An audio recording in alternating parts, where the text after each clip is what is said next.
Welcome to the podcast, everybody. BLN 437, and I am here with NKGaming 22. What's going on, guys?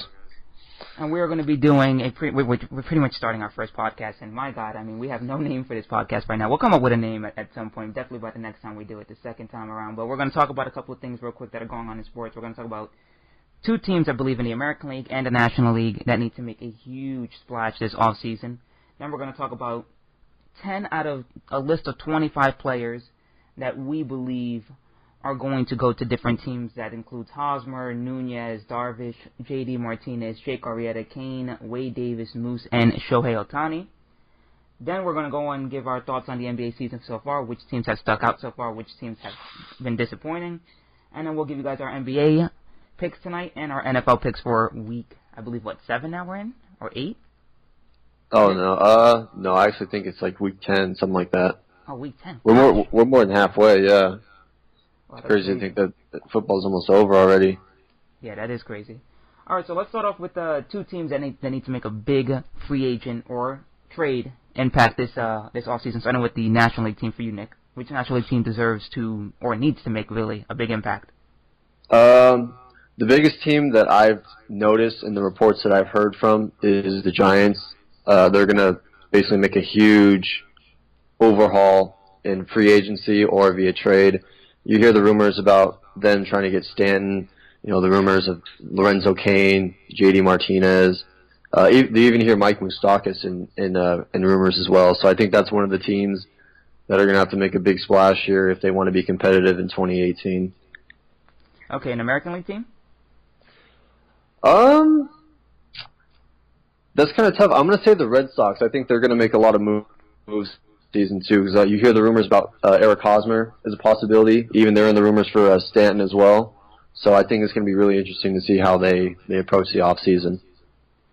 To me, the biggest team that needs to make a big impact here in the national, at least in the offseason for the National League side of things, is the Nationals. I think that the Nationals have this window here where they need to kind of impress people, and they need to get past the first round, and they need a closer. I mean, you have Doolittle, you have Manson.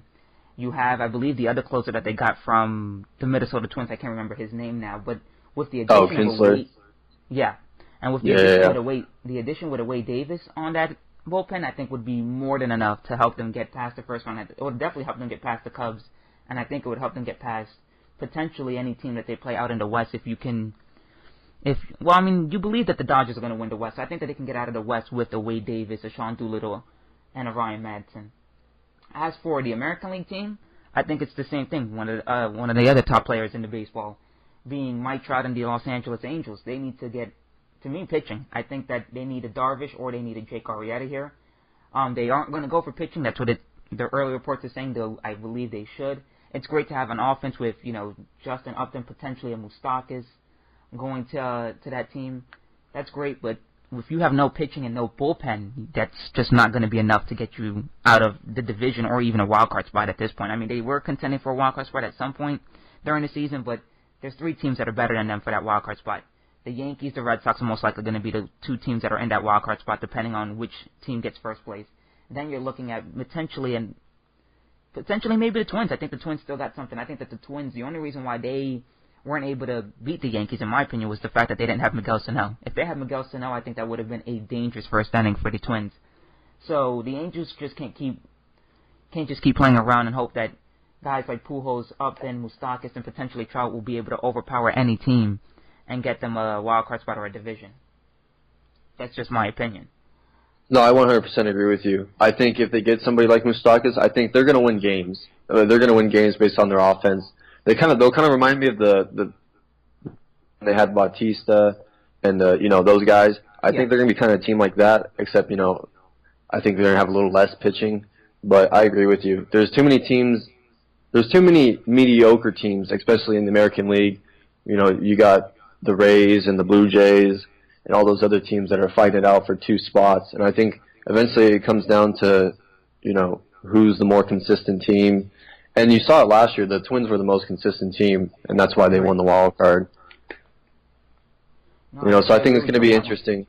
Yeah, so I think it's going to be interesting to see how they approach things, because I totally agree with you. Pitching is something they're going to have to approach this offseason, but I don't know, man, because you can't – they have they have Garrett Richards, who's pretty good, but he's been injury prone the last couple of years, and he's basically been their only True ace.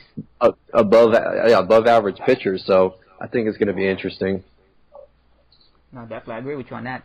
Now, as for the list that Jim Duquette had put out, the top 25, who were at least 10 out of that, 10 out of those 25 names that you find interesting that you think should go somewhere? I have a list on my 10.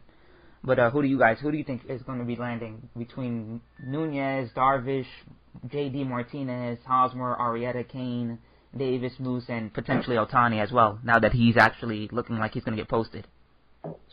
I actually think the big names are going to go first, because I think they're going to set the tone of, you know, how many years people are going to get and how much money per year other free agents are going to get. So I think the big names like Hosmer and JD are going to go first, and then when you see Darvish and Arrieta signed, then you'll see guys like Lance Lynn, Alex Cobb, and all those the second tier guys. I think you'll start to see them sign after. I'll agree with you on that one. So where do you have JD going?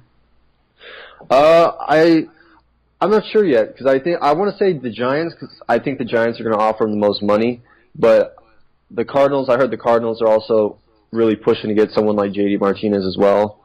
So I think it's going to come down to, it's both of them. I mean, they're both in need of a power bat. So I think one of those two teams are going to get J.D. Martinez. I've heard rumors about the Red Sox, but I don't see the Red Sox, especially with the outfield they already have.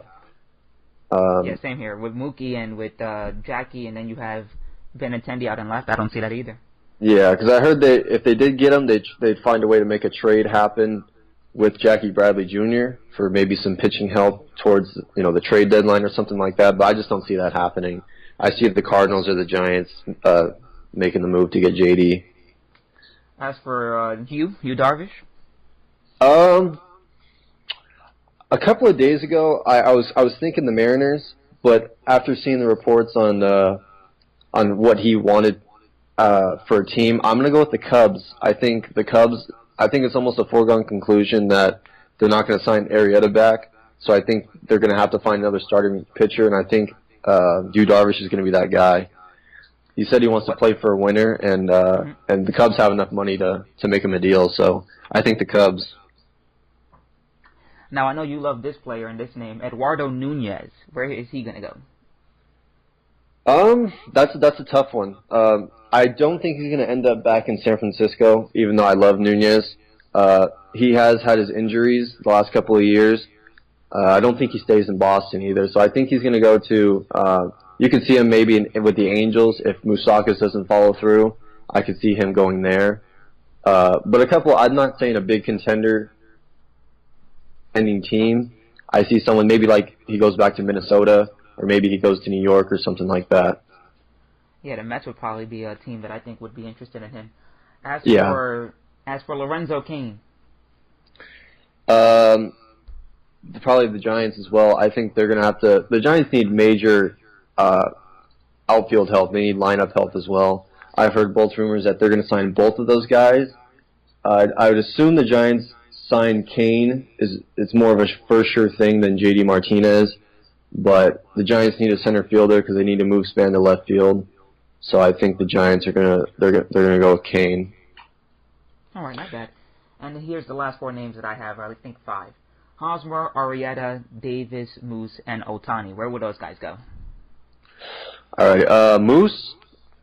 I could see him with the Angels. It makes the most sense if they're gonna go full-on offense. I think third base is where they need to upgrade from. Another place I could see him is Boston. In Boston, they need a third baseman. Well, they have Devers. So where are you going to put Devers? Oh, that's right. They do have Devers, huh? The other place I see it is the Yankees. I think the Yankees could, because I don't think they're going to sign Frazier back, and I don't think is it Torres or Torres?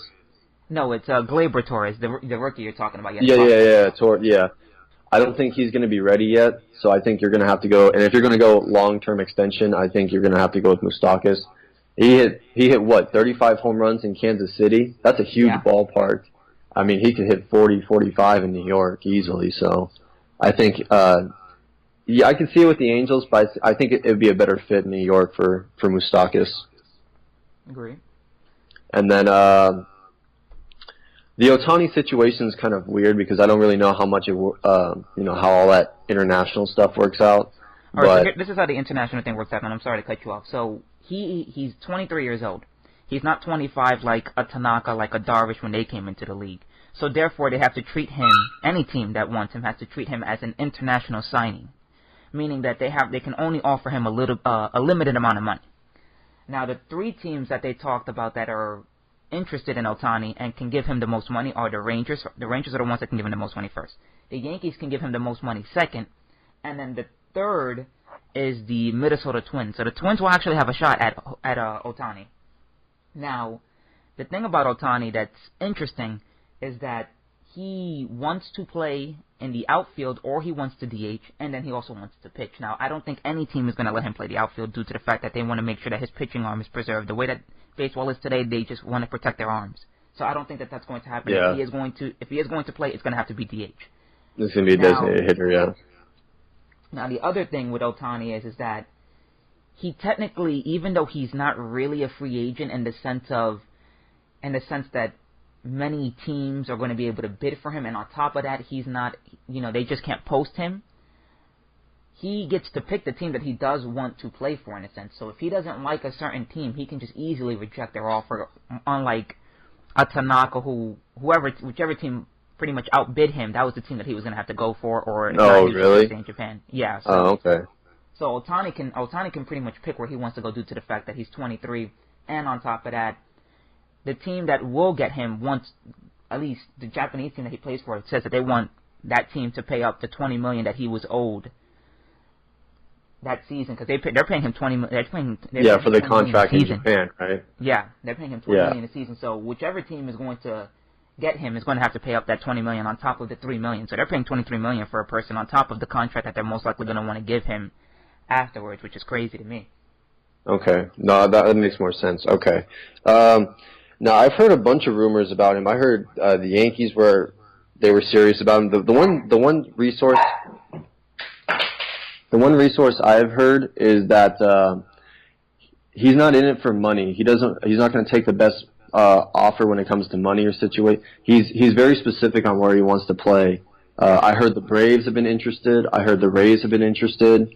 The Twins and the Yankees have been, they're going to make a push as well. So that's also another one. I'm not really sure because at any point in time, some mystery team can walk in and make him a bid and he might accept it. So, like I said, that's going to be an interesting one because I don't really know because, the whole international thing is kind of off to me because we don't have this kind of thing happen every year. So that's why I think it's so interesting. No, I agree with you. And as for Hosmer Davis, and Arrieta, those are the last three names. Alrighty. Hosmer, I think, ends up in Boston.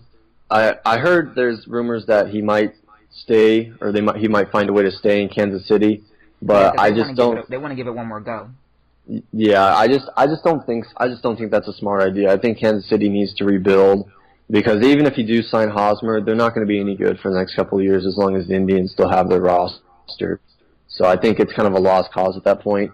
They could try to build around him, but it's going to take a few years before they ever become contenders again. So I think Boston makes the most sense, because I think it's a foregone conclusion. The Red Sox did miss Big Papi's bat this year because their offense was Big Papi's last year. Their offense was insanely good. Everybody had a above average year.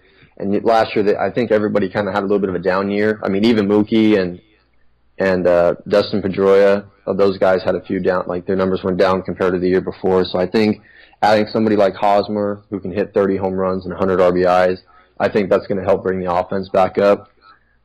And yeah, it just makes the most sense. And then Arrieta, I think I want to say the Dodgers might make a move because if losing Darvish, they're going to need another starting pitcher. Mm-hmm. But I've also heard the Rangers have been very interested in him as well. And then the other team is the Milwaukee Brewers. Yep. I'm not sure how much the Brewers would be willing to give him, but I think if they can find a right amount, to maximize the offer compared to what all the other teams give him, I think Milwaukee would be a place he'd like to go. Because Milwaukee's... Wade Davis? And Wade Davis, I think he stays with the Cubs. Yeah, I think he stays with the Cubs. All right, for me, I'm just going to go pretty much quickly on this one. Eduardo Nunez, I believe he needs to go back to the Red Sox. The reason why he needs to go back to the Red Sox, Dustin Pedroia is going to be out for 6 months. He had surgery, I believe, 2 weeks ago to replace cartilage in his knee. So he's going to be out for a good chunk of the season. And they're going to need a replacement out there in second base now. Whether or not that's Nunez or not remains to be seen, but I do believe that Eduardo Nunez can replace somewhat of the production that he gives them in that lineup. As for you, I still think Seattle is the place to go. I think that Seattle needs to maximize whatever little bit of talent they have left. Or not, they don't have a little bit of talent, but they need to maximize the aging talent that they have. You have Nelson Cruz who's aging, Cano's aging, Seager is not getting any younger, and Seager had a down year. And then on top of that, Mike Zunino is kind of coming into his own, but he's not there yet. And then you have King Felix, who also, he's getting up there in age, and he really kind of just looks like he's going to nosedive if he doesn't turn it around this season. It looks really bad. He's never had the velocity, King Felix, at least over the past couple of years, but he's always been able to control his pitches, and it seemed like he was having a tough time at that at times during the season. So hopefully he can change that around. But I believe he has to go to Seattle, and they have to try to maximize whatever little bit of talent they have left due to the fact that it's aging. As for J.D. Martinez, I want to say that he's going to go to the Giants. I think that I agree with you on the Giants, but for some reason, something's just telling me that the Nationals are not going to focus on the bullpen, and they're going to try to focus on a replacement for the outfield with Jason Worth, even though it makes sense to go with the bullpen here. And I think he's going to end up signing with the Nationals. I think it's going to be like a 5-year, $100 million deal, and I do agree with you that the big names are going to go first here. As for Hosmer, me and you both agree it's the Red Sox. Like you said, 30 home runs, 100 RBIs in that ballpark can replace the production of David Ortiz, because Mitch Moreland didn't really do that too much this season, so we'll see. As for Jake, I think he's going to go to the Rangers. I think that the Rangers are going to look for somebody to kind of match with Cole Hamels. Now, Cole Hamels also had a down year, but I don't think that that's going to happen again. I think Cole Hamels will be able to bounce back, and I think he's going to have a good season. And with him and Jake, as a 1-2 punch, it's an aging 1-2 punch, but it's a decent 1-2 punch that you can kind of, I think, win a wild card spot, or at least win. I don't know if you can win the West, actually. I'm not going to say you can win the West, because the Astros are just too great. But they can win a wild card spot with that rotation. As for Lorenzo Cain, he's going to go to the Giants. I agree with you on that as well. Lorenzo Cain is going to go to the Giants just for the pure fact that I think that they need another outfielder. They need some offense. Somebody actually had the audacity to tell me that Buster Posey is on the decline. I sat there and I said, Buster Posey had no lineup. How is he on the decline if he doesn't have any offense around him? That just didn't make any sense to me. Yeah. As for Wade Davis, I believe the Astros do need to make an offer to him. I do agree with you that he needs to stay with the Cubs, but my personal kind of just me being greedy here, I do say that he would go to the Astros. I do believe that he needs to go to the Astros, and that's the best place for him. As for Moustakas, I agree with you. It's the Angels. I think that the Angels are going to go heavy on him. I just really believe that they're going to give him the most money. They're going to tempt him the most with whatever they can, and they're going to try to show Trout that they can build an offense around him. As for Ohtani, to me, I think he's going to go to the Yankees. I think he sees guys like Tanaka and guys like Matsui who have made transitions seemingly easy in New York from Japan, and I think he's going to try to I think he wants to be around a fellow countryman for one. I don't know if the Yankees are going to be willing, and that's what you were saying earlier. I don't know if the Yankees are going to give him what he wants, because he does know what he wants. He knows he wants to pitch, and he also knows he wants to DH in some ballpark in the American League. So pretty much the American League team is going to sign him. I don't know if, like I said, I don't know if the Yankees are going to be willing to let him DH. I think that that's going to be something that him and whoever the next manager of the Yankees is going to be will have to discuss, or Brian Cashman. But I do believe at the end of the day they will work something out where the Yankees get Shohei Ohtani, because I don't see how the Rangers will be able to pay him and Jake at the same time. And then even if the Twins do get him, the Twins will have to pay him eventually long term due to the fact that he's only 23 years old. So if he does become everything that people believe he will be, then I think that the Twins are going to be in some type of trouble anyways and have to pay up. So that's just my personal list here and what I think are the guys that are going to go. So if you have anything to say about that list, I mean, you can let me know. No, I agree with you for the most part. I mean, a lot of those moves make sense. The one thing I'd like to comment on is the Seattle situation. Mm-hmm. with you. I think that would be another great fit, because they had the whole Ichiro situation with the Japanese players and all that stuff. But I kind of like the roster because they did make some moves with they locked up Gene Segura at shortstop for like the next 5 years, I think, with an extension. They have the offense. I think they have the offense, as you put Cruz and Cano. If you can find. Is that, and I'm sorry to cut you off. The thing is that you're banking on, you're hoping that Cano doesn't have a little bit of a dip. Now, Cano is, to me, as he's gotten older, he's become a great power hitter more so than he's been an average hitter. Now, Cano wasn't hitting 330 or 340, but he was hitting close to 300 every season with the Yankees. And the thing with Robinson Cano that scared me is he did have that down year the following year, and then this year he was hitting for power, but he kind of dove a little bit in the second half. He kind of just slowed down a bit. I don't know if that's aging. I don't know if that's just, I don't know what it is. Now, Nelson Cruz was still amazing this year. He didn't really have any low point in the season. Maybe a stint where he didn't hit for a week or two, but everybody else besides Cano just seemed to be okay, but Cano just kind of went on the side. I don't know if you saw it. Yeah, but I think that just goes for every hitter. I mean, you saw it with Judge and all these other guys. I mean, that's just baseball. I mean, guys are going to have, weeks at a time where they go quiet for a little bit. But I think that's just the way it is. I, for one, am a Cano fan. I do like Cano a lot. But I think he's going to be all right because his track record is too good. He's been good for so long. You may see a dip here and there, but I don't think it's going to be that big of a deal because, like I said, he's not the only guy who in that lineup now. Because now you got Segura, you got Seager who can do some things. Ben Gamel had a good rookie year this year, and like I said, you got Nelly Cruz. The biggest thing I'm concerned about with the Mariners is their bullpen. Because even the rotation, if Felix can figure out, his situation, you had James Paxton who had a great year this year, and then if you had somebody like Yu Darvish, that's a pretty good 1 through 3, and then you find a way to work with the other 4 and 5 guy. But yeah, if you can find a bullpen, I think they'll be one of the favorites with the wild card this year as well. So I think it's going to be interesting to see what happens and what they decide to do. That's not bad. So the MVP and the Rookie of the Year and the Cy Youngs have all been announced in baseball. We have the American League, I believe it's JD.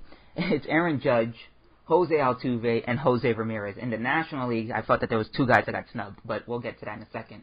That is Joey Votto, Giancarlo Stanton, and I believe the third name was Paul Goldschmidt? Yep. And then the Cy Young guys were Luis Severino, Chris Sale, Corey Kluber on the American League side. National League side, it was Matt Scherzer, Strasburg, and I forgot who the other name was in the National League now. I know it was those 2, and then I believe it was, that's right. Kershaw, that's right. Yeah. And then Rookies of the Year was Judge, Mancini, Judge, Mancini, and Benintendi. And then as for the National League side of things, it was Bellinger, and then I couldn't really remember who was after Bellinger. It was Josh Bell from the Pirates, and then you had DeJong from the Cardinals, Paul DeJong. Yeah, Paul DeJong, that's right. Both guys were decent. Obviously, Bellinger will win that side, and I think Judge is going to win the Rookie of the Year side. I think the Rookie of the Year side we don't really have to talk to. The only thing I didn't know that Andrew Benintendi qualified as a rookie for this season. I thought he played enough of last season. No, he didn't get enough. He didn't get a lot. He didn't get a whole lot of plate appearances the year before. Because to me, I think the only thing that's really a conversation out of these finalists is really AL MVP. The AL Cy Young, I mean, Chris Sale kind of just dove off to me in the second half, so I don't really think that Chris Sale's got a shot at winning that. I think it's all Kluber. They were thick and thin. National League side, you can make an argument with that at least.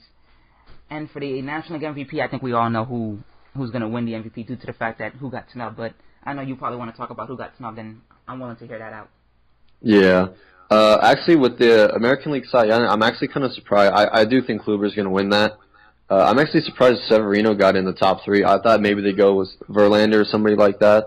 but it's nice to see they gave him some recognition. But I think Kluber's going to win the AL. The National League, it's going to be close between Strasburg. I don't think Kershaw will win it just because of the fact that he missed a big chunk of this year due to injury. But I think I could see Scherzer, but I could also see Strasburg. I don't have any complaints with whoever wins that. But I think Scherzer will win it.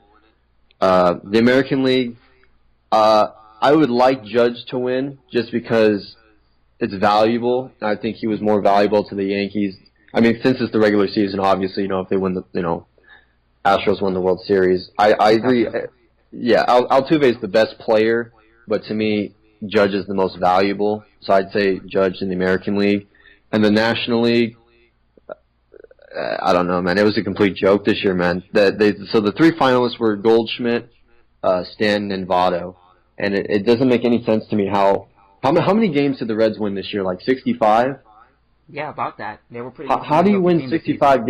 Yeah, how do you win 65 games and you're valuable? That doesn't. I mean, Votto's a great player and Stanton is a great player. Don't get me wrong; they're great guys. They're on and off the field, but they weren't even contending in in September.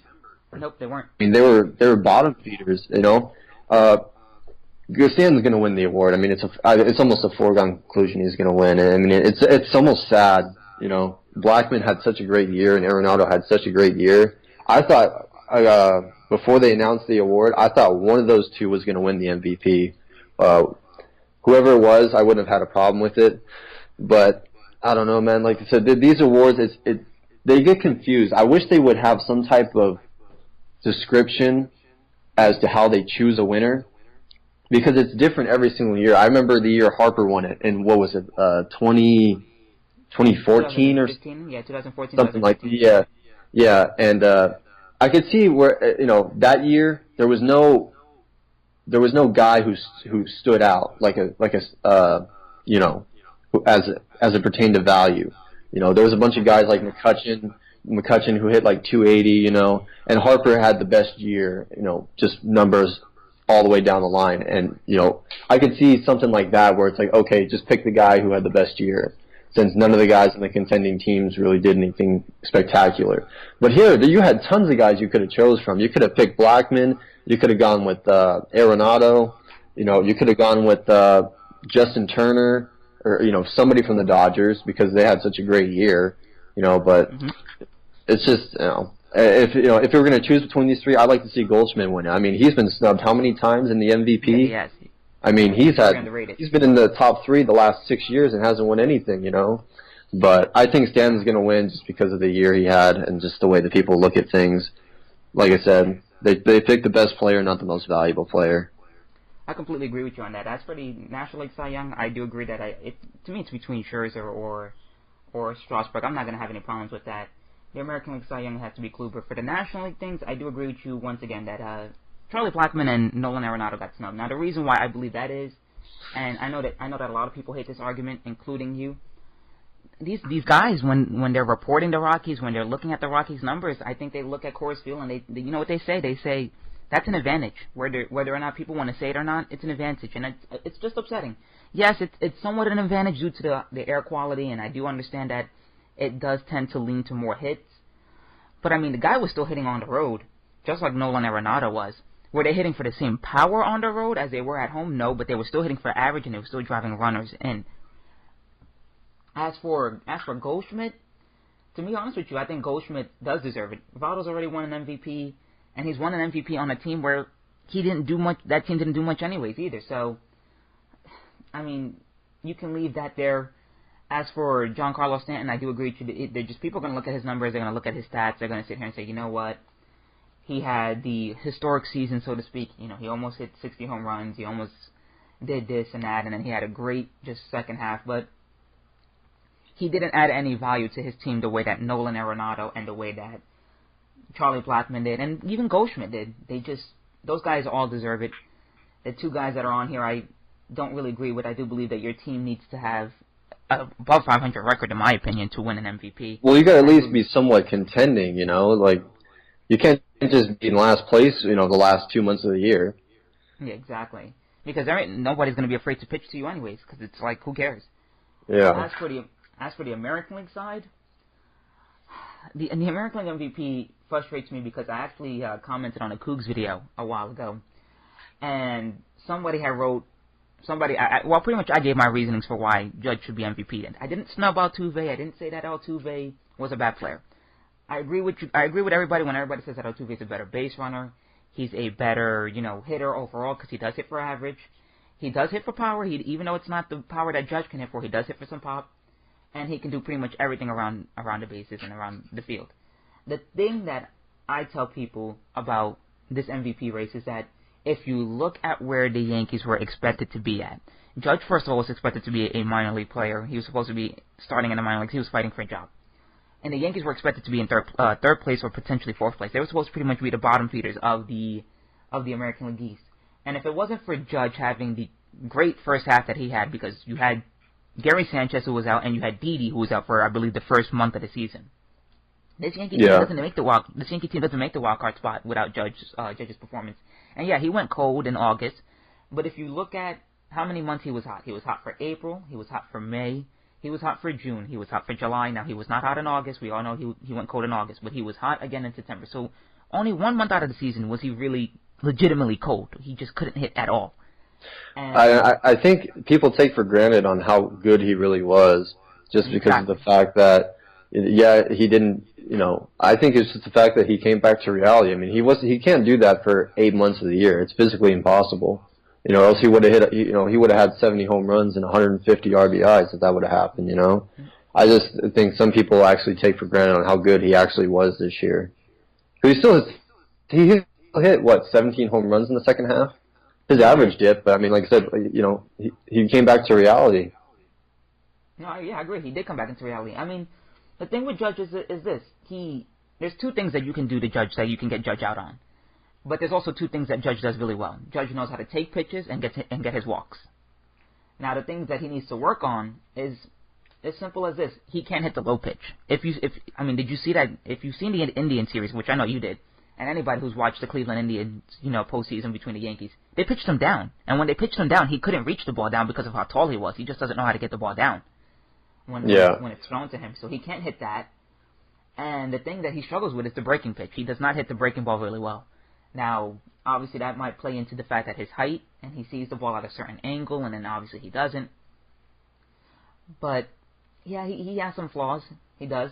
Like I said, he's a power hitter. He's not an average hitter. He's not going to hit for average. The fact that he was hitting for average in the first half and doing all this crazy stuff was just unpredictable, and it wasn't real. He was going to go down to earth. Now, hitting 270, 280 isn't bad, but it's definitely not what Altuve does. But for the American League MVP, I do believe Jose Altuve will win. Judge will get snubbed there a little bit. He'll probably be the second place guy. But that doesn't mean that Altuve wasn't, the better player just because I'm saying that Judge deserved to win it. That's just my opinion.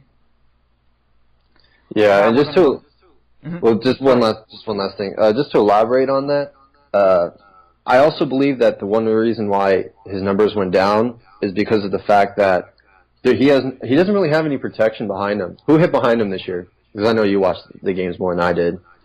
Well, what they did was they had him in the 3 and 4 spot where it would be him and Sanchez. But that's what they did later on in the season. As for the beginning of the season, Didi was hitting behind him. And Didi is not a guy that you can just be like, oh well, you know what, we can't face Judge because Didi's gonna crush the ball and just destroy us. Now Didi had a great season. He did have a solid season for a shortstop, but Joey went with a whole bunch of different varieties. He went with Sanchez when Sanchez started getting hot behind Judge. Then he went with Didi. So he mixed it up. Now the interesting thing about that is that me personally, I think that if Bird can stay healthy for a full season and Bird can do what he was doing in the second half and in the postseason, then we can kind of, sit here and say maybe Judge's average should be a little better than what it is, because now Greg Bird can be that protection. But that's another topic for another day. Well, I'll give you even one better. That's why I think they need to sign Moustakas, because one of the biggest reasons I thought was he started striking out more is just because of the fact that he was chasing a lot of balls out of the zone, like you said, with the low pitch. It's the fact that they're throwing him tough pitches to lay off, and the fact that he didn't have the Yankees didn't have the greatest offense in the world. No, they didn't. But and it's mainly I think it was strictly because of the fact that once you got past Judge, who'd you really have? You had Sanchez, who did some things here and there. Indeed, he hit a couple of home runs for you. But I think if they sign somebody like Moustakas, they have to attack Judge more in the strike zone, because you can't walk him, because you got a guy who can hit home runs in Yankee Stadium. So I think if they sign somebody like Moustakas, I think his average will go up, because they'll have to attack him in the zone more. And I think it's just like I said, it just makes sense to have somebody like him bat behind Judge. He has that protection. It's a lot different when you look at the on deck and you see somebody like Gary Sanchez. No disrespect to him, the guy's a good hitter, but it's a lot different when you see somebody like Moustakas or somebody like that. No, I agree with you on that. I will. I mean, Gary Sanchez still has a lot to learn, just like a lot of those young Yankee hitters and a lot of those young Yankee players have to learn. The only thing that really, I guess, hurts them too as well is there's no outfield really. I mean, Brett Gardner's a decent hitter. Jacoby hasn't been what Jacoby's been since he was with the Red Sox. And to be honest with you, I don't know how you dumped that Jacoby contract. To be honest with you, I think you might have to trade back contract for back contract. I think if the Yankees really want to get rid of Jacoby, you call up the Detroit Tigers and you say, hey, we'll take Jordan Zimmerman and you give us Jacoby Ellsbury. And that's it. Yeah, I don't know how that stuff like that is going to work out, because, I mean, you look at the Stanton situation, it's really tough to tell, because when you have such a bad contract like that, it's really tough to sell them. That's with the whole. That, the Marlins are going to have to eat up half of that contract, and I'm sorry to cut you off, but they're just going to have to eat up half of that contract. Oh yeah, they have to. It's a foregone conclusion. But that's that's the risk you take when you sign these guys to big long-term contracts like that. It's like with JD Martinez. He's looking for $200 million for 6 or 7 years. Yeah, it's going to be great whoever gets him. Now, but when he hits 35 years old and his numbers get cut down in half, and you're going to be paying him $25 million to hit 250, So it's the things that you don't think about long term, because you think about the short term, the now. But and it's like I said, when the Yankees got Ellsbury, they got him when he was still somewhat in his prime. He had some good years with the Red Sox, and they sign him for, like 6 years or something like that. Yeah, 6 years for like $100+ million. That was their replacement for Cano. Yeah, and he's what now? He's 34, 35? Yep, around that age. And like I said, he's on the end of his contract now. Like I said, his numbers are cut down in half. He's hitting 240, and he's making $25 million this year, So like I said, it's just the long-term effect of it that's, not good about the contracts nowadays in baseball. I completely agree. All right, so thoughts on the NBA season so far, teams that have stuck out and teams that have been disappointing. The biggest team I've seen has been the Minnesota Timberwolves. Main reason is just because they've had talent, especially young talent with Towns and Andrew Wiggins, and then they pick up some veterans like Jimmy Butler and Jamal Crawford. But the biggest question was wondering when they were going to start winning games, because now that Towns and some of the younger guys have had a couple of years into the league, you're wondering when were they going to start winning some basketball games, and now I think getting somebody like Jimmy Butler or something like that has been proven good, because I do think it wasn't good. They got blasted by the Warriors the other night, but I mean they're sitting pretty good in the 3rd seed right now, 7-4. They're ahead of the Spurs. They're ahead of the Trailblazers, the Clippers, a bunch of other teams who I thought would be a little bit better than them at this point. So I'm kind of impressed to see how they're doing this year. And then probably the most disappointing team has probably been the Thunder. Granted, I knew they were going to start off slow, and I knew they're going to have to figure some things out first. But 4-7, and some of the teams they've lost to, like the Kings, and the Jazz, it's kind of been disappointing seeing them struggle this much. So those are the two teams I've noticed. No, that's it. No, I agree with you on that. I'll agree with you on that one. I have a little bit of a different list on which teams are kind of surprising me and which ones are disappointing to me. The team that's surprising me the most is the New York Knicks. They've been playing decent basketball. They haven't been as bad as I thought they were going to be. They did start off slow. The first 3 games, I think or the first 4 games actually, 4 or 5. They were 1-4, I believe it was. Porzingis has shown that he's now going to be a superstar in this league, at least barring injury. He's going to be a huge star in this league. If the Knicks can put the right pieces around him, and I don't know how the Knicks are going to do that, considering that they always mess up every type of free agent deal that they do, and they just don't seem to get the right guys in the right time. But if they can put a good point guard around him, and maybe one more decent player that can defend and shoot, maybe I don't know. I just can't. I don't see anybody out in this. I just don't see anybody that the Knicks can get, honestly, right now. That's a superstar that can play both defense and offense. I would like to say a Kawhi Leonard, but I don't think obviously Kawhi Leonard's not going anywhere. I would like to say other guys, but other guys aren't going anywhere either. So if they can get, like I said, if they can get a point guard and they can get somebody that can do some type of good shooting here and can play some defense, then they'll have a team that can contend for the next maybe 5 to 6 years. But they have surprised me. Porzingis has shown that he can handle the load. He's been able to play better. He's been able to play more freely now that Melo's gone. Oh, I 100% agree with you. And it just seems to work. It just seems better for the Knicks right now. They just seem to they're exciting. Porzingis is making the crowd excited with this. When we have this New York mentality, we're gonna go out there and we're gonna win this and this and that. Though I'm not a Knicks fan, they have surprised me. As for the team that's been disappointing to me, I mean, I know a lot of people are saying don't worry about this team right now, but the Cleveland Cavaliers have to do something about their bench and their defense. I mean, their defense is awful. They've given up about 100 points, or at least they're averaging 100 points per game that they're giving up on the defensive end. They just don't have it. They don't have it defensively. And then when they get back into games, it just seems like they go cold. Guys like Wade go cold. Guys like JR go cold. Kyle Korver hasn't been what he's been the past couple of years. So Cleveland's starting to scare me now. Like I said, it's early in the season. Obviously, they are the Cavs. You have LeBron James, but when your team is giving up 100 points almost every game that you play, and you're down by maybe 10 to 12 points at the beginning of each game, or at least in the second half, how do you expect to come back? LeBron James can't score 50 every night for you and win a game for you. And I don't know. I don't know how you fix the situation. Maybe Isaiah Thomas does need to come back. Maybe that's just what they're waiting for, and that's what's going to jump and catapult this team. Maybe it's not. I have no clue because we don't know how Isaiah is going to be once coming back from what people say is severe hip injury. So the Cavs just have a lot going on. Like I said, bench-wise, they don't have that deep of a bench. Everybody says that they have a deep bench, but Rose hasn't been all that impressive to me. Neither has Korver.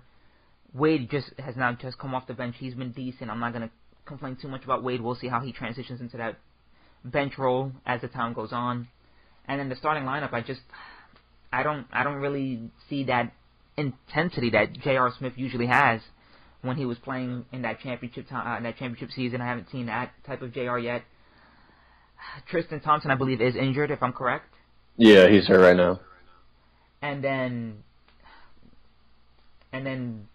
I mean, LeBron James has been LeBron James, but he's just playing way too many minutes for me, in my opinion. So. Well, the biggest reason is just because they're old, man. It's an old team.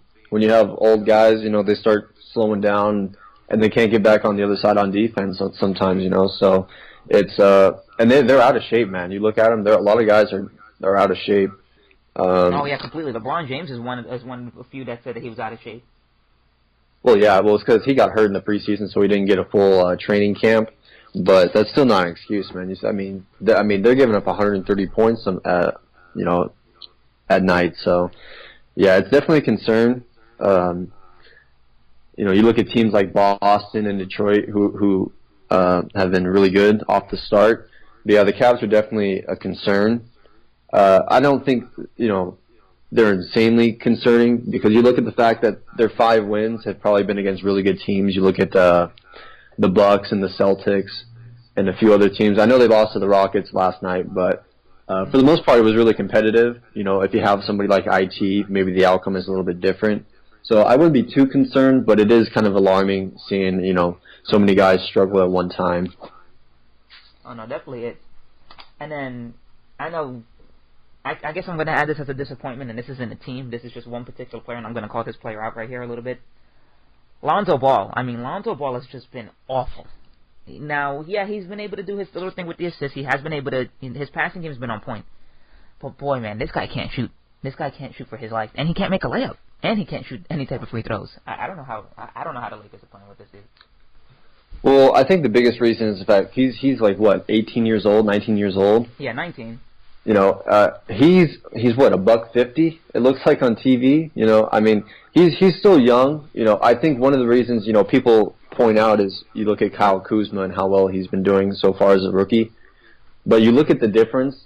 Kuzma's 24 years old. You know, he has, you know, that extra 3 years of college, and a difference between 1 year in the weight room and 3 years in the weight room makes a huge difference, and you can tell because Kuzma has more of a NBA body than Lonzo does. I mean, he's basically a little kid in a man's league. So I think, yeah, he's been not good for. But that, and he's also been passive aggressive. I mean, this guy doesn't attack the basket at all. I mean, there's been games. I've been watching a lot of Laker games, and there's times where I'm watching them in the fourth quarter, and he's in the last 3 minutes of the fourth quarter, and they're kind of teetering on coming back, and he's not aggressive at all. I mean, it's either he's passing it out to Brook Lopez, or if I have the open shot, I'll take it, but I'm not gonna always take it. I mean, this guy doesn't take anything really. I mean, like I said, he'll shoot here and there when he's open a little bit, but mainly you're getting your points from Kuzma, you're getting your points from Lopez, and Brandon Ingram is starting to show me some promise. So yeah, I like Ingram so far this year. For the most part, he's played pretty well. But I mean, he's just so passive aggressive. He doesn't want to take over a game, and that's what Magic is looking for. Well, like I said, I think it has to do more with, you know, his body. You know, you say, you know, he can't drive into the paint and go to the rim. Well, the problem is he can't because he's not stronger than any of these other guys. You know, he goes into the paint with Draymond Green. You know, he's going to get destroyed. So I think that's one of the reasons why, is just because he's physically not ready yet. And obviously, like I said, his jump shot. I think he needs to change his jump shot because his jump shot obviously isn't working. His jump shot. He likes to dribble off the left. Well, yeah, because he can't bring it all the way back around when he goes right, because it takes forever. He can't get his shot off. So I think, like I said, he's gonna have to change it. Maybe not this year, but at this point in the off season next year, he's gonna have to change it. He's gonna have to shorten it up and make it quicker. But yeah, like I said, it was all hype basically, you know, with LeVar and all that stuff happening. I mean, I think the Lakers got finessed, man, when it came to LeVar. But yeah, they did. It's because something. I would have taken De'Aaron Fox if De'Aaron Fox was still available. Really? Yeah, he was available. I would have taken Jason Tatum. I like Jason Tatum more than De'Aaron Fox. Well, didn't the Celtics take Tatum first? Well, the Celtics had the third pick, right? Yeah, because who was it? The 76ers took. Yeah, the 76ers took Markelle. Yeah, the Celtics had the third pick. That's right. Yeah, I would have taken Tatum, man. I like Tatum with Boston. He's done a lot of good things right now. Yeah, he's been solid. Yeah, so what are your picks for tonight's NBA? Let's see. I got the Pistons beating the Hawks. Fair enough. All right. You got the Pistons beating the Hawks. Yeah, Spurs I got what? Spurs versus the Bucks. Spurs. Spurs, all right, and then we have Hornets versus Celtics. Celtics. All right, Pacers versus the Bulls. I'm gonna take the Pacers. Clippers versus the Thunder. Just a quick comment. I like Markkanen. You do? Yeah, he's gonna be really good in Chicago. Oh, that's not bad. Clippers versus Thunder.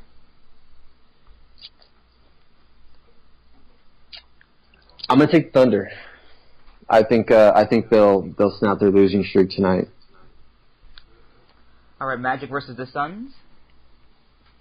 I'm gonna take the Magic, but I think it's gonna be interesting to see. The Magic are the third. They're the third seed in the East right now. If they can't beat the Suns, I think that's gonna be a great description of how weak the Eastern Conference is. But I'm gonna take the Magic. All right, Heat versus the Jazz. I'm gonna take the Jazz. And then Nets versus the Trailblazers are the last. I'm gonna take the Trailblazers. All right, so I'm going with the Spurs like you are. Pistons, I'm taking over the Hawks too. Pistons have been playing some great basketball. I'm really interested in seeing how well they're going to continue to play. Yeah. As for the Celtics and the Hornets, I think the Hornets are going to upset the Celtics tonight. I think the Celtics are going to lose their first game in they've won 9 in a row now, I believe it is? 10 in a row. 10 in a row, that's right. So I believe that this will be like a little shocker. I think they'll win that game. They'll beat the Celtics. I got the Pacers beating the Bulls. I got the Clippers beating the Thunder. I think that the Thunder are just completely lost right now. That's a 50-50 game. Yeah, I can understand if the Clippers beat them. But they just look so lost right now. They actually held the team meeting, I believe, last night, or whenever they lost their 4th straight game. Yeah. They're completely just out of it right now. I agree with you with the Magic and the Suns. I am going with the Magic.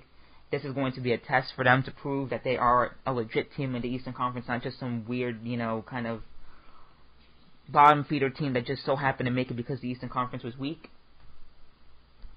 I'm going with the Heat versus Jazz. And then I'm going with the Trailblazers beating the Nets. Now, the Nets have played some impressive basketball as well. They haven't been as bad as I thought they would be. Yeah, I like D'Lo's having a good year this year. I like what D'Angelo Russell's doing in Brooklyn. Playing some good basketball. And then another team, actually, it's not here. I know they play tomorrow. That just kind of disappointed me is the Wizards. The Wizards they talk all this trash, and they're just not ready. Yeah, I just think it's their roster is I like John Wall. I like John Wall a lot, but he can't shoot, Otto Porter's all right, but he signed that huge max deal this offseason and I don't think he's that great. He's a solid, he's a B player, but that's all he is. And then Bradley Beal's all right too, but like I said, they're just B players, And like I said, you got a point guard who can't shoot. It's and they're not the greatest defensive team in the world either, but yeah, I'm not really hot on Washington just like everyone else is. Yeah, no, neither am I. I'm hot on the 76ers. I do believe that the 76ers are legit. I mean, Ben Simmons can play. If Ben Simmons gets a jump shot, my God, anybody that faces that 76ers team is going to be in trouble. Yeah, and they have an Embiid and a Redick too who can shoot threes. Yeah, I'm high. I like the 76ers, but like I said, I think they're still a year or two away. If they pick somebody up in free agency or somebody like that. But I like the 76ers too. But here's a hot take. Would you give Joel Embiid the money that he wants this offseason? Can he get the max? Do you think he's going to get the max? Would you give him the max? If you're the 76ers, would you give him the max? Yeah, I wouldn't let him walk. Because who are you going to replace him with? That's true, but are you concerned about the injuries? That's the thing, because he is still on a minutes restriction. Yeah, but I think if you go off of this year and he's healthy, I think you sign him back because he's had his injuries, but so has everybody else in the 76ers from that standpoint.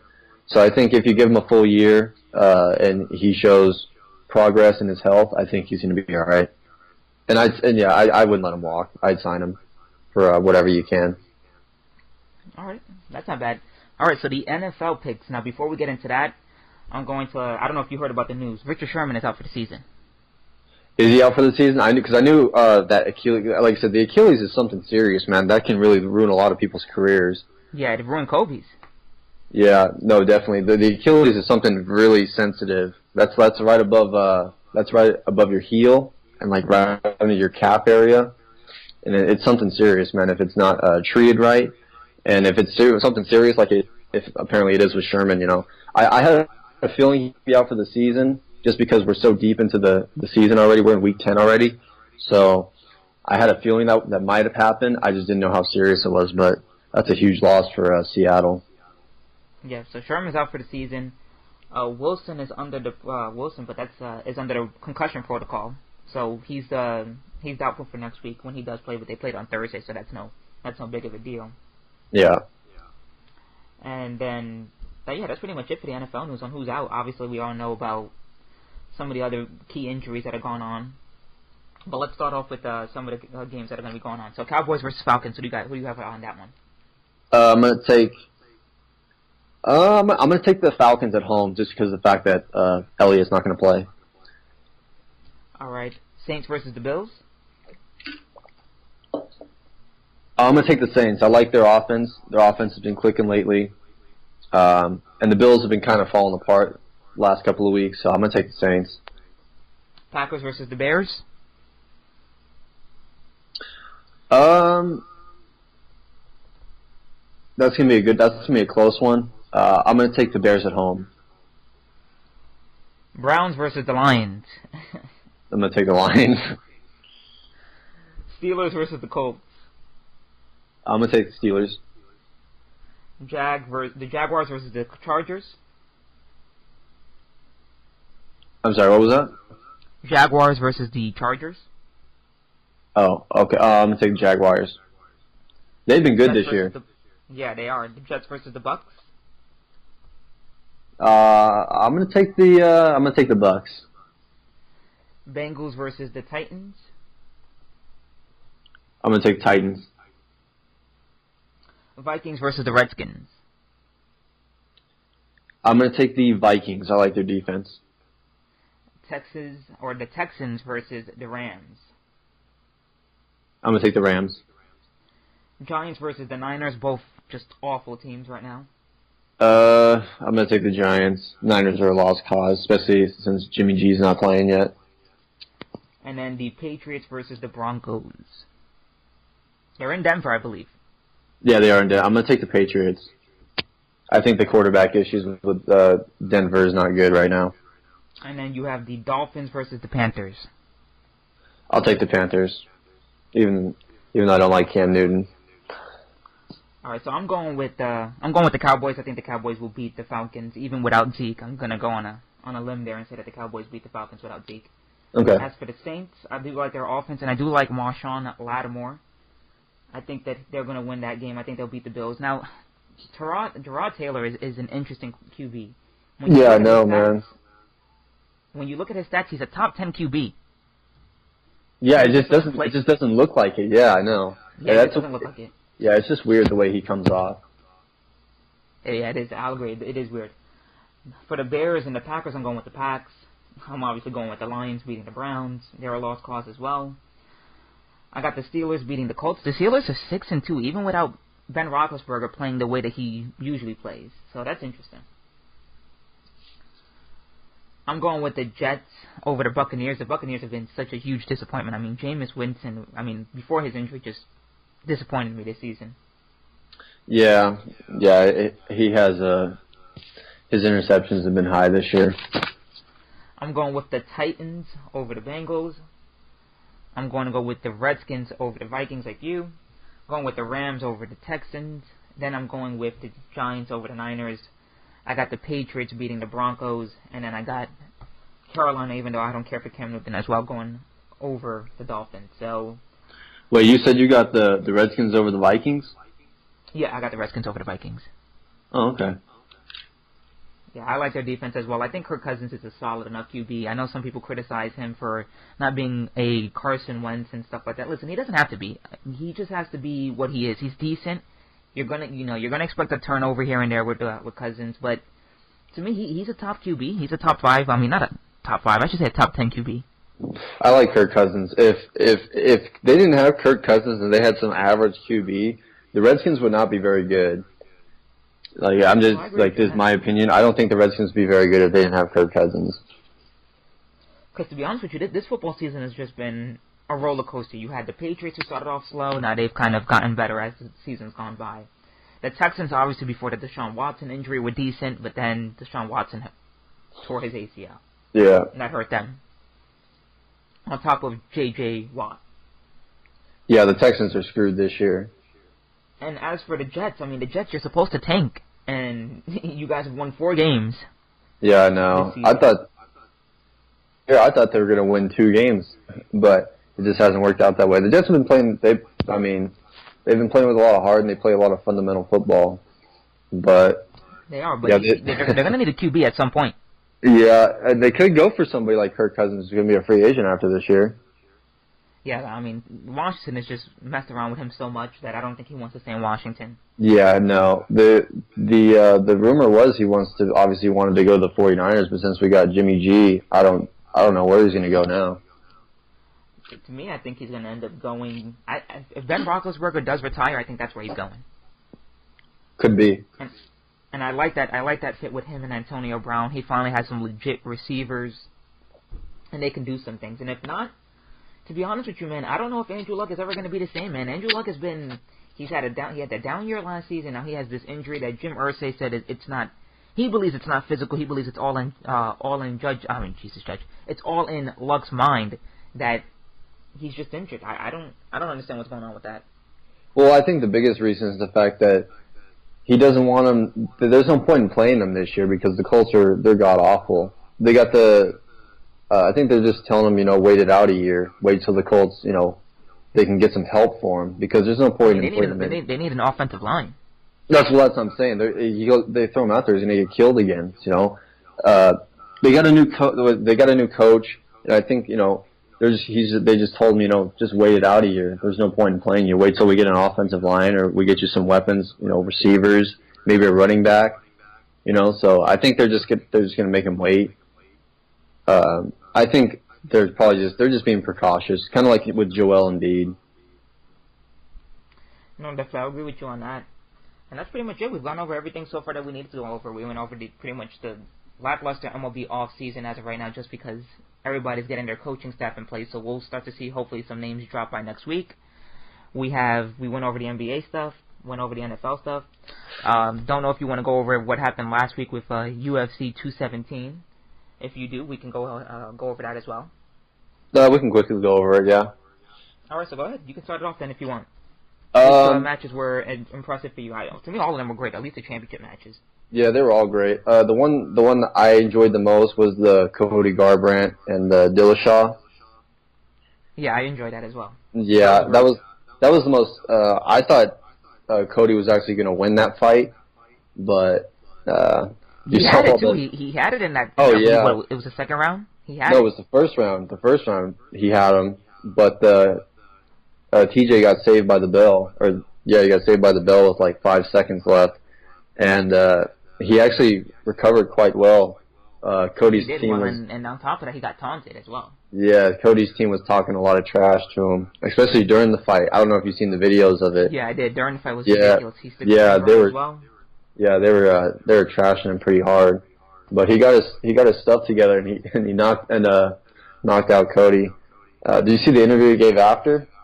No, I didn't get to see the interview because I had walked away. Yeah, no. It was the press conference after the fight, after he already lost, saying that he's still the better fighter and like he wants a rematch and he's still gonna kill him and all that stuff. And then TJ, they asked him like about if he should get a rematch or not, and he said no. He said he's got to go back to the end of the line.